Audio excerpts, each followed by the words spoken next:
Welcome back. You're watching Investors Guide. Dhirendra is still with us, and we're talking about the HDFC Tax Saver Fund. Avan is here to give us a quick introduction. Avan. One need not say much about our big fund, the HDFC Tax Saver Fund, because its performance history speaks for itself.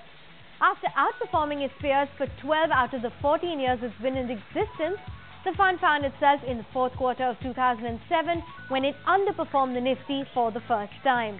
But the very next year, it was back to being a top performer. It not only limited its fall in 2008, but also delivered close to 100% returns in 2009. The fund has generated superior returns and shown resilience while protecting the downside time and again.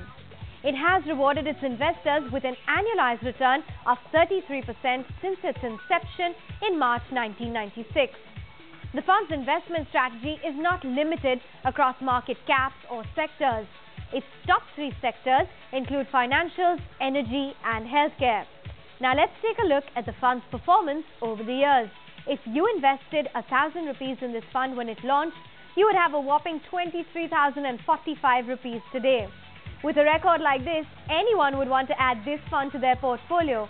But are there any loopholes? Our experts are here to help you take the right call. All right, thanks, Avan. The HDFC Tax Saver, you've named it several times in this show as an impressive tax saver. Would you recommend it right now to viewers who are watching, who are, of course, planning for this 1 year? Is it the best one available in the market? It is a good fund available in the market. It has a credible history. It has done very well over many years. And in most years it has been able to beat its benchmark, beat most other funds in the category. And I think that the kind of continuity of management maintained here, reason to be hopeful. There are some funds which actually show superior risk-adjusted performance over the past 3 years, but this fund remains a very promising fund. It should be, if you are investing in it regularly, carry on even through relatively lean times for the fund, if at all you come across. I don't think it shows any deceleration. All right, so Dave, we know that this is the last year to invest in ELSS. When the DTC does come in next year, it's possible that the ELSS, as the DTC stands right now, will not have a tax benefit. So what should the game plan be for investors who've already put money in this fund or going to put money in this fund in the next 1 year? Obviously, we'll have to wait till our 3-year lock-in expires, but after that, what should be done with this money? Would you suggest that it stays with the HDFC fund management team? Would you suggest they move it somewhere else? What should be the game plan for investors of this fund? No, don't worry about it, because after 3 years, after the expiry of the lock-in period, your investment in a tax saving fund becomes an ordinary equity fund. So then it has to be evaluated that is it still a good equity fund. Of course, after March 2012, it doesn't make sense to be putting more money in these funds because they will unnecessarily attract the lock-in period. So stay till invest in this fund, in these funds, till it is possible, and we'll see as as the lock-in expires on your last investment. All right, so this is really the last year in which you can invest in tax savers, like Dhirendra was telling us. ELSS might not have its tax benefit next year after the DTC comes in, but we'll be tracking that for you on Investors Guide, and we tell you what to do about your investments as and when that happens. So finally, Dhirendra, to wrap up this segment, your final rating of the HDFC Tax Saver Fund. What's your star rating? Should we be investing in it? I would give it a 4-star, and somebody who is investing regularly, he should continue investing in this fund. All right, 4 stars there for the HDFC Tax Saver Fund. Remember, Dhirendra said it's a good choice. It's one of the best choices available in the market right now. And like we were talking about earlier, now is the time to start putting money away for your tax saving. Don't wait till the end of the year. There'll be too much pressure. And remember, if you start now, you're averaging out your risks. So you will be able to use an SIP to make those tax investments. Well, we have one last question in this segment. Sanjay has written in, and he tells us to take the UTI Children's Career Balance Plan for his 5-month-old daughter. He is prepared to invest 50,000 rupees a year, and he wants to know if this is the best investment that he can use, or should he consider some other investment that might make more sense. Now, considering his daughter is only 5 months old, he has about 17 years or maybe more, maybe 19 years at least, in which he can make this investment. So what would you say is the best way for him to make this investment? One is that given the time frame for a 5-year-old child, 5-month-old child, you have time on your side.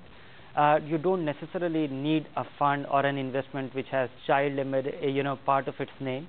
any fund which any money which you invest and you are unlikely to pull out for next 15-17 years, as and when you need it, when you are more likely to need it, becomes a child fund if you resist your temptation to consume that or draw upon that. I would say consider an equity fund. Don't go after any fund or any investment which has which psychologically gives you a comfort that it has a child as part of the name of the investment. It doesn't make a difference. I would say choose a good flexi-cap fund and forget about it for at least 2-3 years. Review your investment every 2-3 years.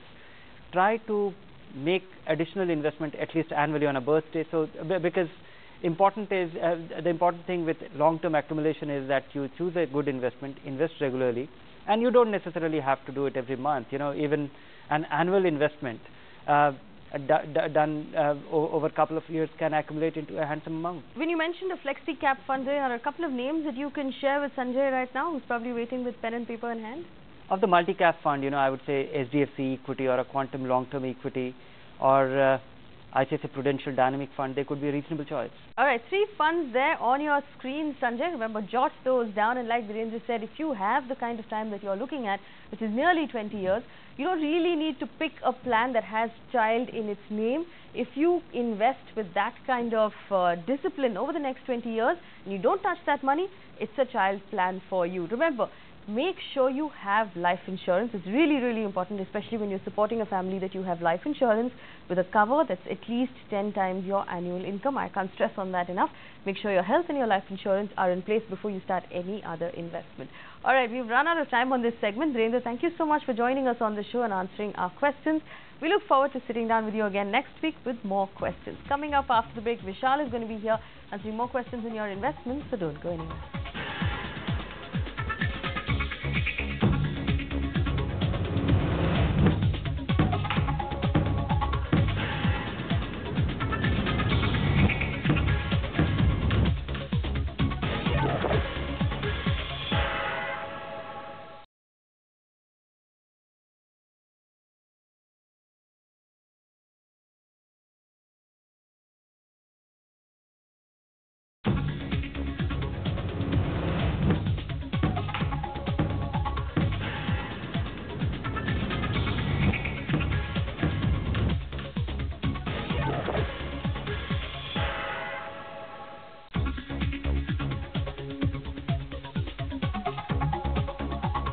Welcome back. You're watching Investors Guide on ET Now. Thanks for staying with us. Vishal joins us now to answer more questions that you sent in through the week.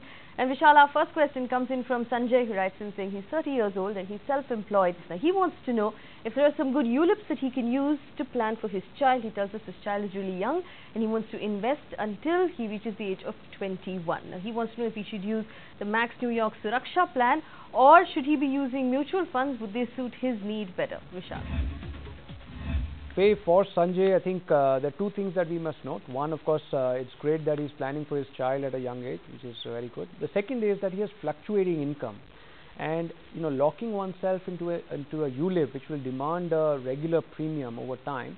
I think a choice of more flexibility might be beneficial. So we would actually recommend that you go with an SIP into a diversified growth portfolio. It will give you the flexibility of changing your monthly contribution should circumstances so demand, and it will give you much more flexibility with choice of fund managers and lower cost over the long term, and that should actually result in better benefits. Now, the risk on the parent itself could be covered separately through a term plan. So a combination of SIPs and term plans may actually give you a much better benefit. Our next question comes in from Aisha, who's written in saying she's 23 years old and she's just begun working at the American Express Bank. Now, she tells us she has an income of 23,500 rupees a month. And Vishal, this is the interesting part. She's written in saying that she's been wasting her money this entire time and now she wants to begin investing. Well, Aisha, 23 is a great time to start investing. You're in fact really early, so you should be proud of yourself. Don't feel bad about wasting your money so far. 23 is a good time to start. Now, Vishal, she wants to invest for various reasons. One is she wants to support her own wedding, which is going to happen in a couple of years. She wants to pay for her own wedding. And she would also like to buy a home and a car in the future. So she wants to know where she should be investing her money. Vishal. Faye, first of all, it's creditable that Aisha is already looking at helping her parents plan her marriage and then looking at future plans. So congratulations, Aisha. Now, for the 3 goals that you've set out, I would say that the longer term goals, which is buying yourself a house as well as a car, is what you could look at doing from your savings immediately. And the best way to do that is through an SIP with a mutual fund or a set of mutual funds. So build a portfolio of some good quality funds, and that should get you going.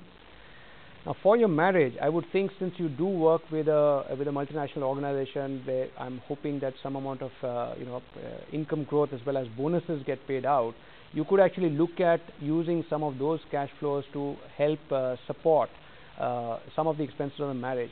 But the marriage is only 2 years away. I don't think it's right to really build a long-term portfolio for that. If your preference is that the marriage is really important and you really want to spend a lot more, then keep the current savings that you build up over the next 2 years in fixed income and finish off the marriage, and then start again in building a long-term portfolio. All the very best.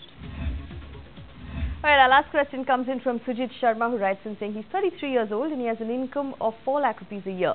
Now, he's interested in investing in the new pension scheme. Now, he wants to know what the process of making a payment is, and if he were to move cities or move banks, would he still be able to invest in the plan? Now, he also wants to know, Vishal, what the returns have been, and if this is a good plan to invest in, what would you recommend? For Sujit, firstly, is the NPS portable? Yes, it is. It is a relatively simple process, and yes, it's a good plan for the purpose it was built. There is a choice of 3 different types of underlying strategies or funds, and the aggressive one can allow you up to 50% exposure to equities. Having said that, if you're looking at additional investments over time, given his income and tax bracket, an ELSS with an equity mutual fund may be a good option. So Sujit could actually diversify across a few retirement products over the long term with a bit more aggressive sort of allocations.